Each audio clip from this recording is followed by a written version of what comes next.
This story is 100% true. Well, the part that involves me is anyway. When I was in high school, renovations were being done to the building. This meant that classes would randomly change the rooms throughout the year to allow the contractors access to the rooms they needed to work in. One day, one of my classes got moved into a room with no windows. As luck would have it, the power went out while we were in that particular room, and just as the teacher was about to move us to another room that had windows, some of the girls in the class had the idea of using the darkness to tell scary stories. I was okay with this, as it meant we wouldn't be doing any work. Surprisingly, the teacher agreed, and one person after the other started telling tales of this and that in an effort to scare everyone. Eventually, someone spoke up and started talking about a girl that was in another class, and supposedly her house was haunted. They asked the teacher if they could go get the girl and have her come to her classroom to tell one of her stories. Again, the teacher agreed. They left to go get the girl, and after a few minutes they came back. Once they opened the door, the natural light from the hallway made it impossible to see the new girl's face. And to this day, I have no idea who she was. As she started to speak, I noticed that her voice sounded like it was shaking a little. I don't know if it was from being in front of another class, even though we couldn't see her, or because she was scared of telling her story, or maybe a combination of both. As she told the story, the entire class was dead silent. Everyone in that room was listening to her every word.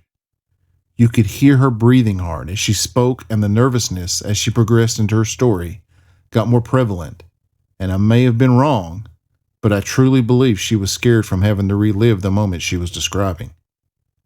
When she got done, no one said a word, and I don't know about anyone else, but the hairs on the back of my neck were standing up. It had truly freaked me out. After a few seconds, you could hear her get up, and she opened the door, and just like when she got there, the light again shielded her face, and within a second or two, she was gone. I can still remember her voice as she told her story, and I've told it a lot over the years. And it being close to Halloween, and in an effort to preserve as many stories that I've heard over the years as I can, this is her story one more time. The girl said she was lying in her bed one night, reading a book, getting ready to go to sleep. She said her room was very quiet and nothing was out of place before she'd gotten into her bed. After a little while, she said she felt something shake her bed. Peering over her book, she saw a little boy sitting at the foot of her bed, and he was just staring at her. She said he was a healthy-looking child with a cute face.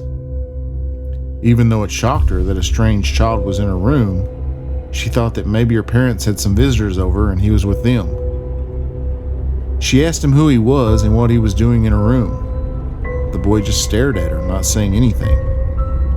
She asked him again, but this time she raised her voice a little to give her voice a little more serious tone. The boy just tilted his head to the side and asked her, "Will you be my friend?" Startled by this, she responded with, "What?" Again, the boy asked her in a sweet voice, "Will you be my friend?"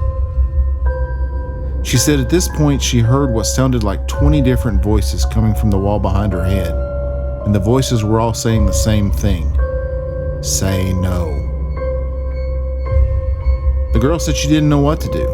There's a strange kid on her bed, and now she's hearing voices coming from her wall. The boy looked at her again and said, "Will you be my friend?" Just like before, the voices were all saying, "Say no." The girl said she didn't know why, but she felt like she could trust the voices more than the little boy. So looking into the boy's eyes, she said, "No, I will not be your friend."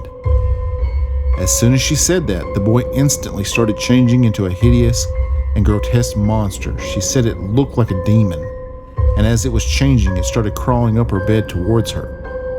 Not knowing what to do, she tried to cry out, but she couldn't make any noise. It was like her voice was gone. So she pulled the covers up over her head and waited, and waited, and waited. She said it felt like her head was covered for half the night, but eventually she peeked out to look, and the boy/monster was gone. I don't know what happened after that. If the girl said more, I was too freaked out to remember. But being in a completely dark room, hearing her tell her story, it made my imagination go into overdrive, and it was like I could see the boy and what he turned into. And to this day, I can close my eyes, and the mental image my brain made that day is still there. If she made that story up, kudos to her, because it still scares people to this day.